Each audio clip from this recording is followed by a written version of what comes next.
Jacksonville, a child was born who couldn't sit still. 86 years later with no regret. You know that man can't sit still yet. The Great Depression couldn't get him down. He worked for his dad's store in town,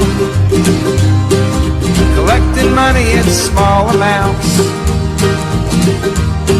poor whites and blacks and their furniture accounts. Stetson Kennedy wants us all to be free. Stetson Kennedy wants us all to be free.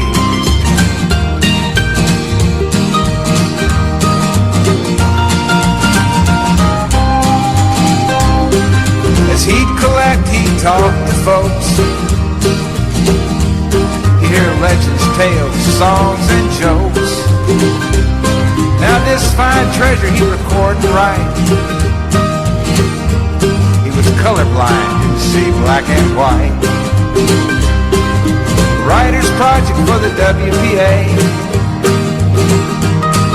Zora Neale Hurston, he earned his pay. Crackers and blacks, they talk for hours. It was a barefoot history of this land of flowers. On the 16th of February 2019, the week that was from WBRN Radio and on the Boston Red Network. It's been a very interesting week. The government will not close down on Friday.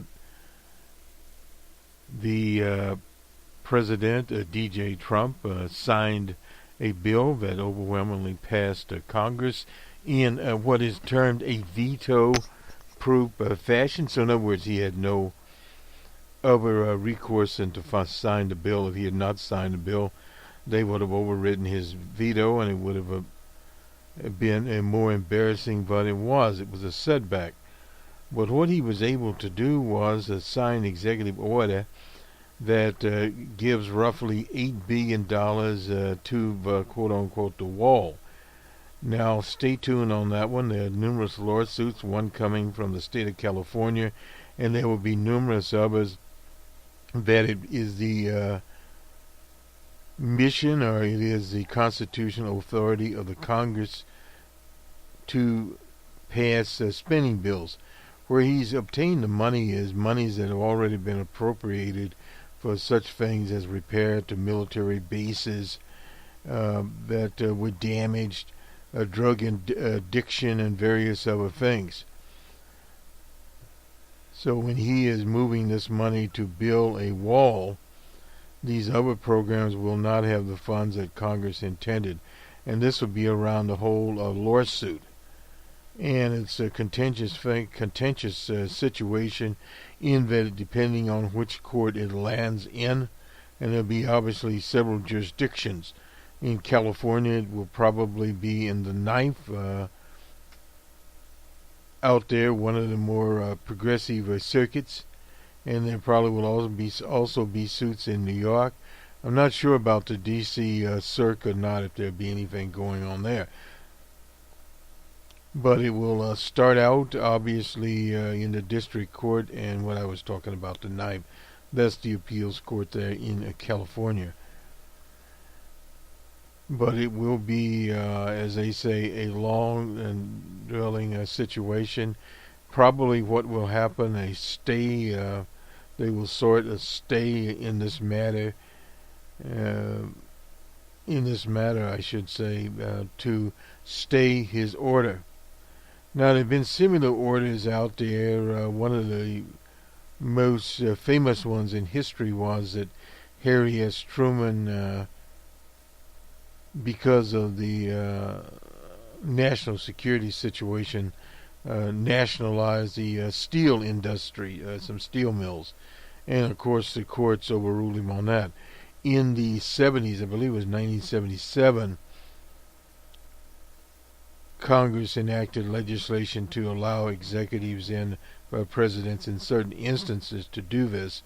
But the problem is if one president does it and declare a national emergency, another president, a much more progressive one, could decide because of gun violence like what we had down in Aurora, Illinois yesterday, decide that there is a national emergency, which there is, the killings of people, and thus move forward some gun legislations onto his or her executive order.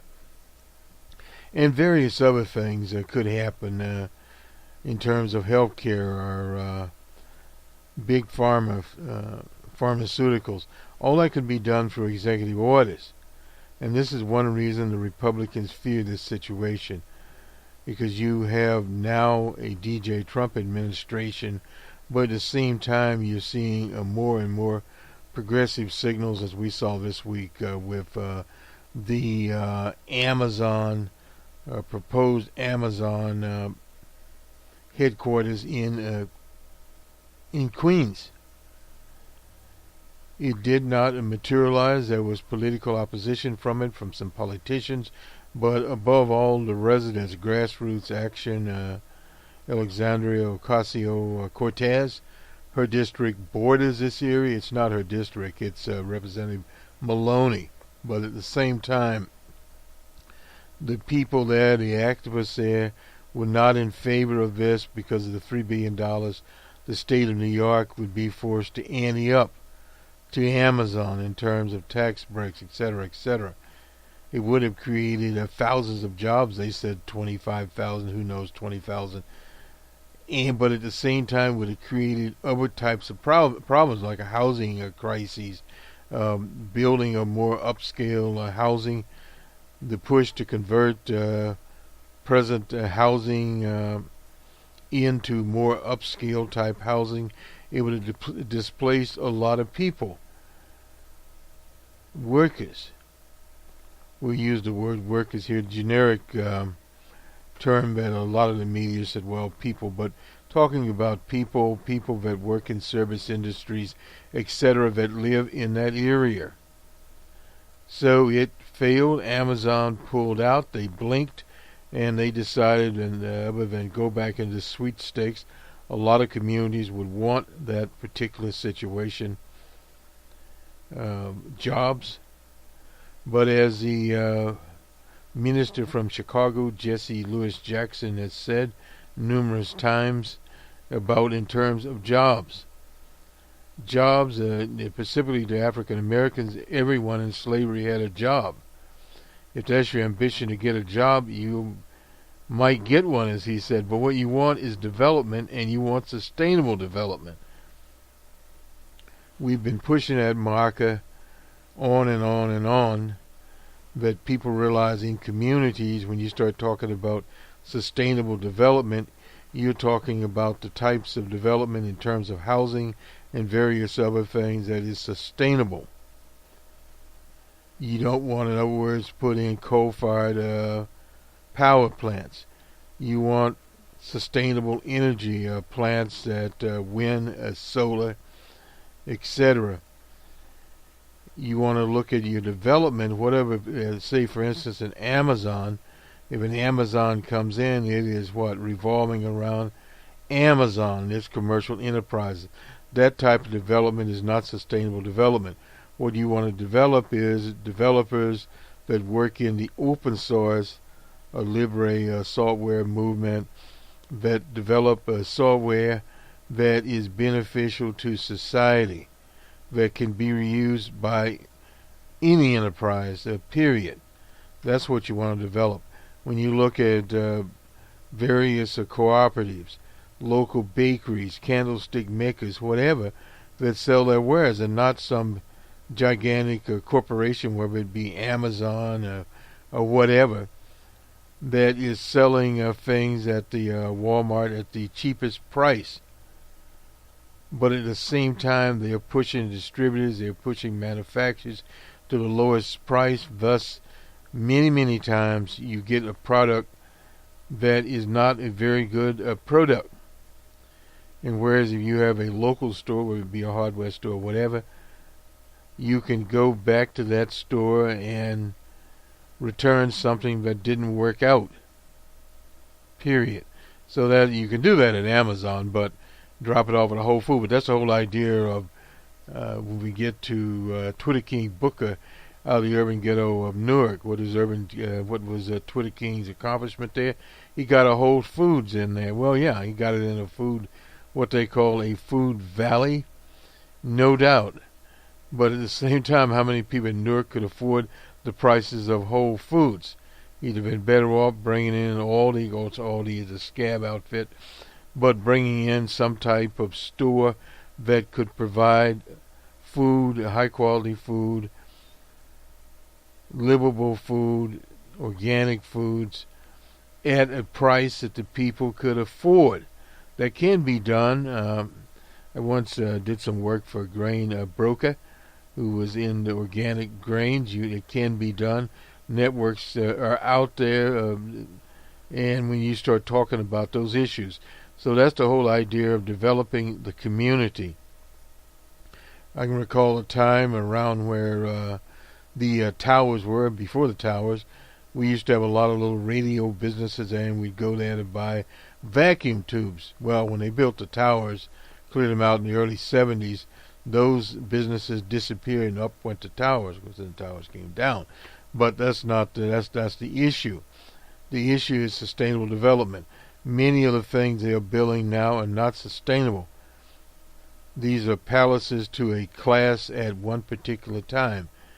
And if a recession appears, or a depression as in 2008, 2009, etc., many of those operations will be curtailed. Some will go out of business. So that's kind of the long situation. Now we go back to DJ Trump. What was DJ Trump's idea? He had a government shutdown, displaced the lives of thousands of people, put them in a misery position. Many people were about to lose their apartments. What was the answer from that administration? They could do chores. Well, most of these slumlords are not interested in doing chores. They're interested in paying the rent. And many of these people are paying the back rent. Same thing with charge cards, etc. This whole idea of offering them a bowl of soup doesn't work unless they can carry the soup home. They may not have a home to go to, or a car to drive, or public transportation. All these elements go in. Some of the businesses, some of these contractors that contract with the government, specifically the smaller contractors, are on the verge of going out of business. So those are some of the things that are happening there. And some of the others, the workers. So in other words, all this displacement, and then we come up with this scheme whereby an executive order to get $8 billion, they gave him, what was it, 1.375, I believe, is what they gave to him. He wanted, what was it, 4 or 5? Keep forgetting. But he said in his little rambling news conference that really didn't have to do this. I mean, that is just willy-nilly, silly-putty. That flummery at its highest level, no doubt about it. It shouldn't happen in a modern, industrialized country. And this is part of the problem here. We have Uncle Carl Robe here, and we have some polling. And we'll look at this polling, and then we'll have a story also on Maxine Waters. And while we're here, Colin Kaepernick and one other player settled their grievance, their collusion grievance with the NFL. It is under seal, it's confidential, so we don't know what the results of it was, other than it was settled. And the NFL did this because if they went to the arbitration or the administrative phase, there would have been depositions, and those depositions would have come public. One clue, and when we do the sports, we'll say a few more words about this. One clue we'll have is the Green Bay Packers is a public-owned franchise. We'll see what their cut, in other words, what they had to ante up for this agreement, because they were all in collusion to keep Colin Kaepernick out of the NFL and take quarterbacks who are less qualified than that there. And then there was a NACI deal that opened up the door. There are all these little things that come out, and he made millions of dollars for the organization NACI. And one sporting goods outfit in Denver that pulled the NACI products is now out of business. So that shows in the mercantile situation what can happen. Consumers have a lot of power. On the This Week in Economics and Numbers Man franchise of WBRN, we'll be talking about some of the latest reports out, and they are not good. You hear all this rah-rah stuff out here about the great economy. It's not a great economy. It's an economy. And thus disappointing numbers from November and December are now here. And then the news out of Omaha, the Oracle of Omaha, Warren Buffett's organization decided to have less investment in Apple, and they got rid of Oracle. They brought in Red Hat. Now, Red Hat is now owned by IBM, and we'll be talking about that on the open source report, where Red Hat is going, and they're moving to the cloud. Well, when I started out doing basically the numbers, we had to do our numbers in political science, so our little studies on punch cards, we were on the mainframe. So in other words, mainframe being a little bit different. This was a mainframe where we accessed it. We didn't go to the cloud such as you do with Watson, etc. But that has impacted some of the universities' so-called supercomputer centers. You don't need that to set at a terminal where you actually have these mainframes within shouting distance of you. You can access one in Nairobi or wherever. So in other words, the whole nature of work is changing. And that's what the Republican Party is cognizant of. You're getting better educated people, such as Alexandriaocasio-cortez. She won a national prize from Intel, the process maker. So she's not some quote-unquote what they used to call bimbo running around here. We'll have a special program once we get to data sets, incidentally, on the new green economy. Let's go to Uncle Carl now. He's writing, as usual, in the Wall Street Journal. Make Trump popular again on the 14th of February. DJ Trump's standing has improved over the past week, and credits his State of the Union address. Say what you will about the ratcheting overall pace of the speech, but as Trump drove to the Capitol to deliver it, his average rating, now this is at Real Clear Policies, we'll get to this in just a minute here, from Real Clear, at 40.8% with 55.5% unfavorable. This is worse since early September. As of Wednesday, Trump's favorables had reached, this is an average incidentally, 43.3, and his unfavorables at 54.4. I guess Uncle Carl spin what he could. The change is modest, but it's important to locate its source. Trump acted presidential. Well, he has been the president for a few years now, and struck notes of unity and compromise. Well, there's no unity or compromise. The Democrats compromised, and what did they get for it? A kick in the pants. If he could keep that tone, his numbers should continue to rise. Recent events that could help Trump sustain his favorable progress. Two, first, his congressional budget agreement. Well, he was forced to reach the congressional budget agreement because he had no option to shut the government down. It not only avoids another shutdown that drug the president's numbers back down, but also gives Trump, this was written before he decided to take $8 billion of his own. That would have been the $1.37 billion for 55 miles of fencing, and almost $23 billion for other border security measures. Well, now he's got 30-something billion. Some of Trump's allies have called the agreement a defeat.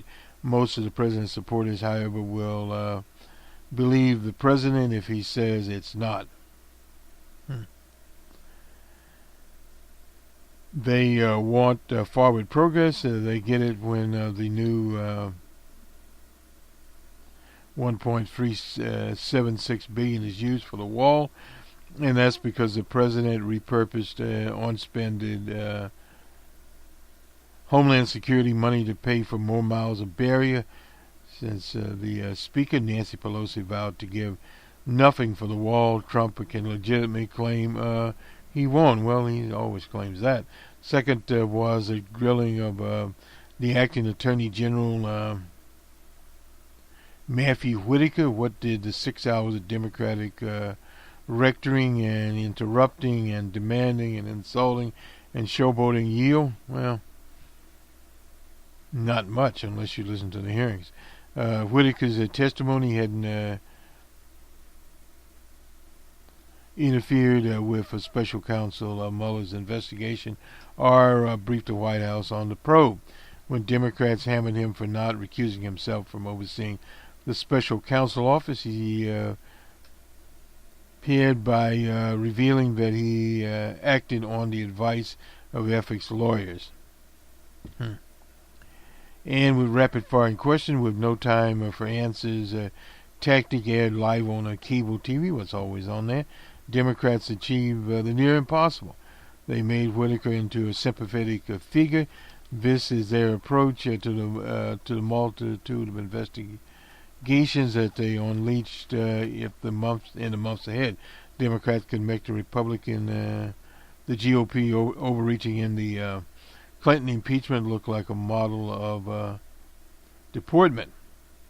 The third event could improve their standing with the Democratic Party's what he claims the socialist wing unveiling its Green New Deal, with online fact sheets characterized as massive transformation of society. That's not what most Americans want. How does he know? The document admits they aren't really sure what we're able to fully get out of cows and airplanes within 10 years. Well, 10 years is a very long time. And what happens in technology, this goes back to Moore's law, former chair of Intel. Anyway, that processes double and triple in time. And this kind of progress can be made. We look at such things as autonomous or self-driving cars, energy electrified cars. We already have hybrids out there, but we'll have more electrified cars. In other words, cars that do not run on carbon, petrol, or gasoline. They run entirely on electricity. And depending on how you get your electricity, that will start to change things. As far as power stations, recharging stations, they will come. Within 5 years, you could have 30 or 40% of these types of stations out there. And when you start looking at cars, they're not selling very well now, but people keep their cars on average. It used to be about every 5 years, 5 to 10 years. So as you have a turnover, particularly with people now that have had cars 10 and 20 years, if they can get an affordable either hybrid or electric car, they will buy it. And that is a trick. Longer or better batteries coming forward, no doubt about that. Prices are being forced down by quote-unquote the market. Now, if the government were in that business, and it could be conceivably happen because a lot of the automakers are crying foul, they will still be around, but they will be only making quote-unquote cars, trucks, etc., that they can make huge profits on. Certain models, mix, they will not make. So that will be a different company or whatever coming up. Let me back to this. So the cows, well, that's a different situation. They won't even go there. Build smart grids, overhauls transportation, agriculture, plants plenty of trees. Well, a lot of cities are planting plenty of trees. Achieve zero carbon emissions. Right, buckle up for the road ahead, but don't even think about getting there by car or plane on this. They're powered by solar batteries. Well, what has happened recently, Airbus has phased out their huge jumbo jet that was made at a time when carried 700 passengers at one time. That will not be out there.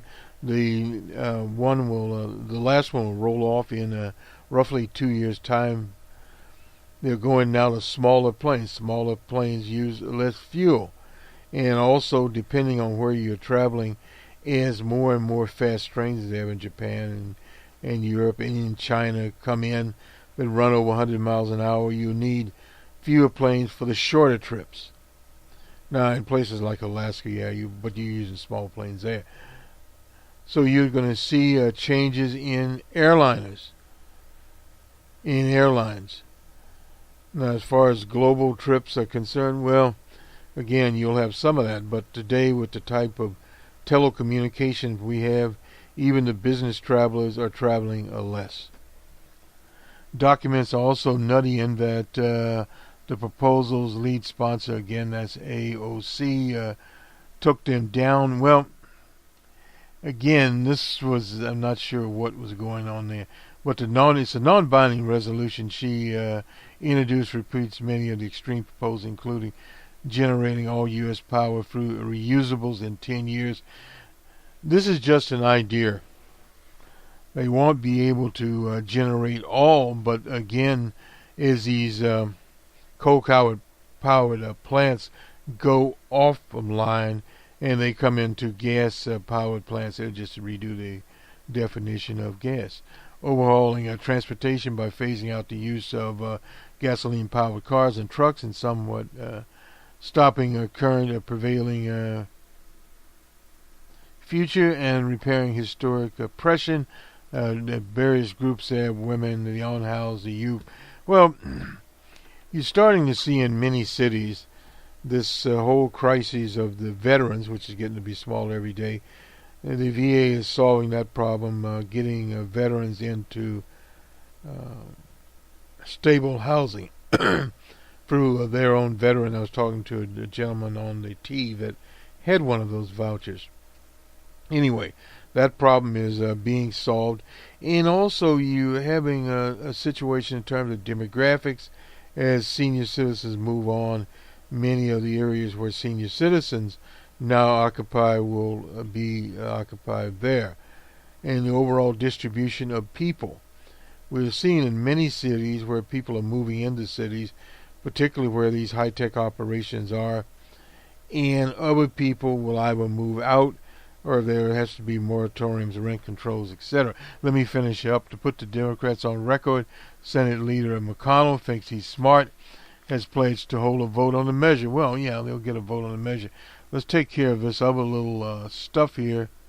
Let me just make sure. We got a Friday poll. I don't know if we have anything for Saturday or not here. And we'll go to the morning consult. We don't. Okay. That average, incidentally, that's from the 25th of January to the 14th. The average is 43.6 with the approval rating of 53.6, and that's a negative 10. That's for DJ Trump. That includes several outliners here. The Rasmussen poll had him up at 50. That's just crazy. And then you have this right-wing poll, the Hill and the Harris X. I think Harris X is now run by Pinhead Penn, who used to be the pollster, has him at 45. Wait a minute, excuse me. 47. Get it right in a minute here. All right. Now, this is Gallup, the Cadillac of polling that we'll just get their rundown here and go a little bit into it. Now, we have the latest poll there on the February 1st through the 10th. 44% approval, 52% disapprove, 4% no opinion. And from January 21st through January 27th, he was at 37 and 56 disapproval, 3 non-approval. The first of the year, 2nd of January, was at 37. So you can see where he was in Gallup. Then we have, let me see who else we have coming up here real quickly. I believe this is, Morning Consult from a Politico. We won't have a lot of time to go into this, but we'll. This is wrong track for registered voters, 39% on the right track, 61% on the wrong track.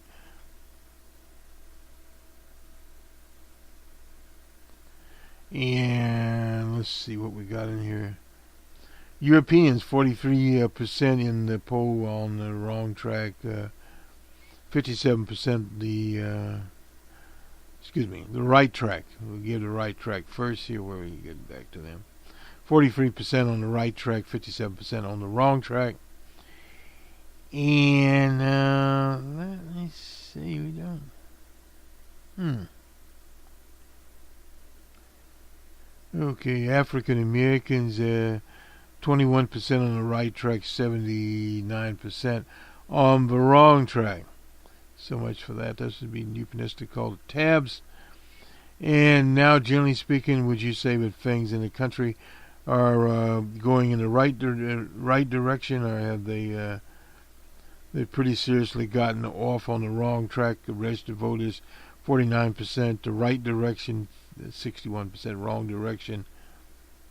Voted for President Obama, 17% on the right direction, and 83% on the wrong track. For Mitt Romney in 2012, on the right track, 70% voted for him. On the wrong track, 37%. So this is a little bit of what we usually call the crosstabs. We won't have time. We'll go back to this and look at it again.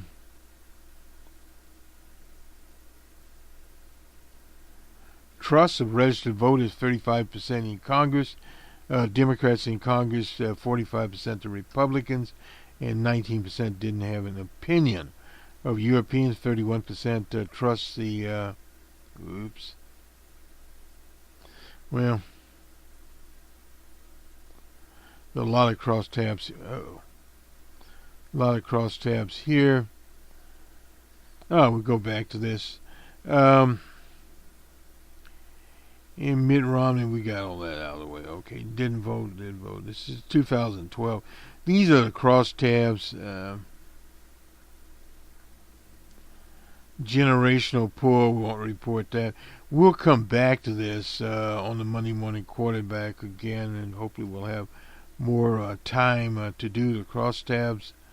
Registered voters, 2012, Democrats in Congress, 72% of those voted for Barack Obama, 11% Republicans, and 12% of Democrats, this is who you trust, voted for Willard Romney, and 69% trust the Republicans of Willard Romney, who was more conservative than Ronald Reagan.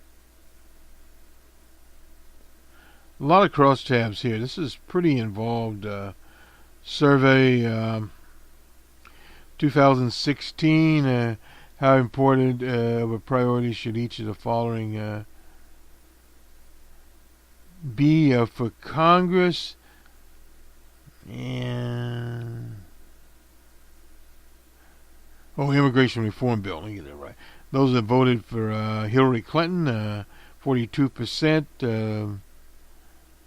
A top priority, 30%, 34% a low priority, so forth and so on. Those that voted for DJ Trump, it's a top priority, 60%, and 26% a lower priority.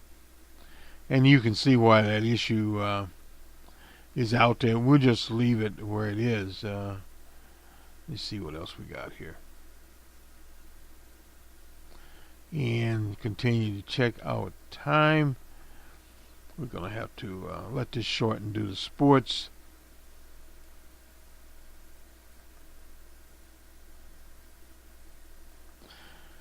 We'll do Maxine Waters here. Maxine Waters.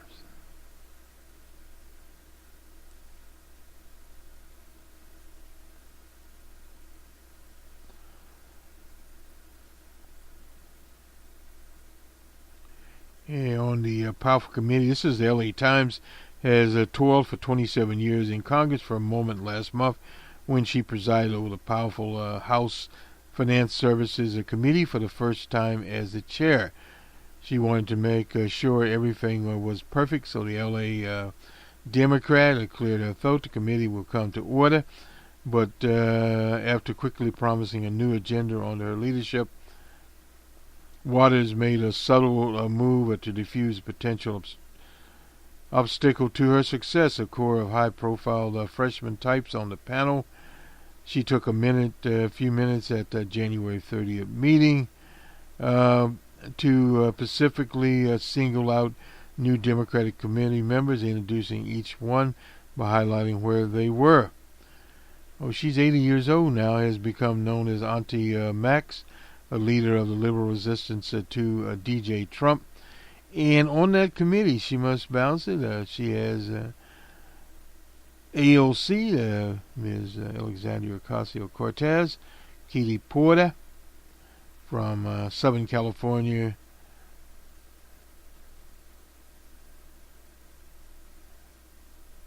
Ms. Presley from the Commonwealth, and Hiroshimaana from the Motor City, Toiba. She arrived in Washington after successfully campaigning last year, bashing Wall Street and disavowing contributions in corporate political action committees that have flowed freely for years to Waters and many other members of both parties. The new social media savage lawmakers could pull Waters further to the left as she tries to strike a bipartisan deals to advance a legislation to divide Congress. Maxine has been fighting very hard for everything they have been fighting. There's no doubt about that. Former Representative Commonwealth Barney Frank, who chaired the committee from 2007 to 2011 as the committee's first meeting.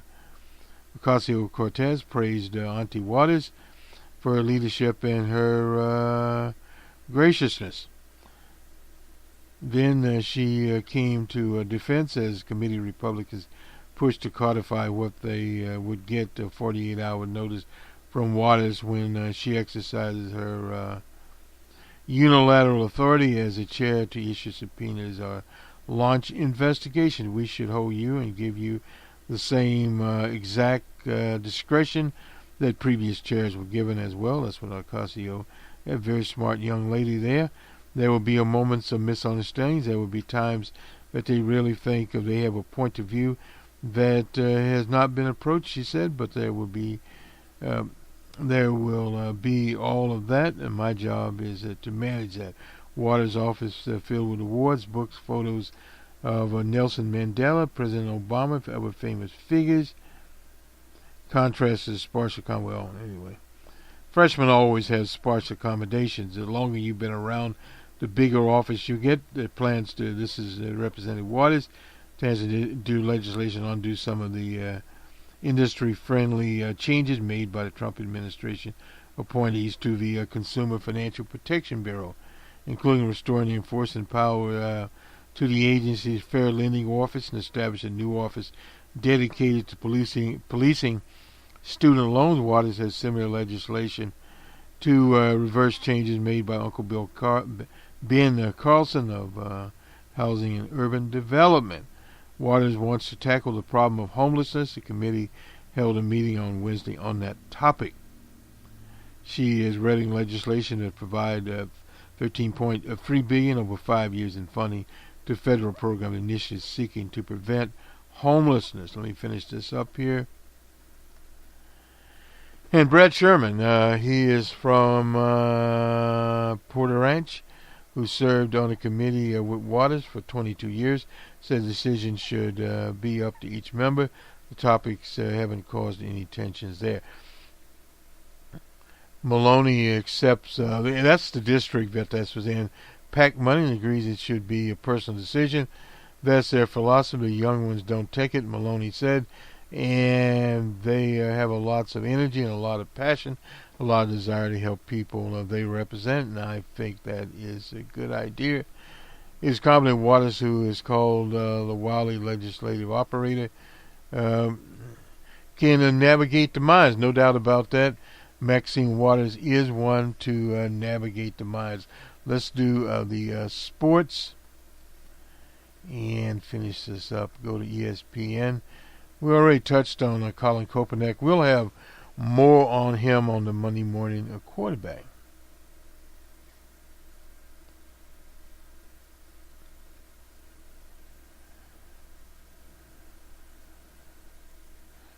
Oh, there's some more stuff here. The NBA, incidentally, is on their break. And we'll get the NHL scores there on their All-Star break.